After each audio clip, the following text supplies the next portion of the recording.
பொதுவா திமுக தன் நிலையை பார்க்கணும். டேய் இந்த பச்சை தண்ணி குடிச்சிட்டு பாயசம் சாப்பிட்ட மாதிரி பில்டப் கொடுக்குறதுலாம் என்கிட்ட வேணாம். பாஸ் அவுட் ஆன கட்சி திமுக. எதிர்கட்சியா கூட சட்டமன்றத்தில் வராத கட்சி திமுக. ஆளை பார்த்து இடம் போட்டுருவேன். அவங்க எங்களை சொல்றாங்கன்னா இதெல்லாம் என்ன பாருங்க. நீ ஆளை பார்த்து எடை போடு, இல்ல உங்க ஆயா உட்கார ஜட போடு. எடப்பாடியாருடைய செல்வாக்கு எனக்கு கவலை இல்ல.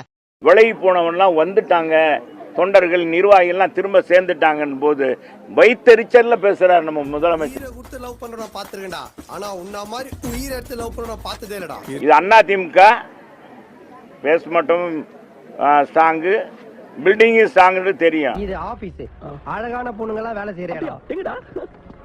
அவங்க இதுல பில்டிங் ஸ்ட்ராங்கு பேச வீக்குன்றதுனால அதை இது பண்றதுக்காக இப்படி சொல்றாரு. மாற்றி டேய் ஓட்ட தக்காளி மூக்கா, ஓப்பனிங்ல ஒரு குரல் சொன்னியா சொல்லு. போதை இதெல்லாம் இது பண்றது அதெல்லாம் தடுக்கிறதுக்குன்னு ஒரு விங்கு வச்சிருக்கீங்களே போலீஸ் துறை, அதுக்கு ஒரு டிஜிபி இருக்காரு.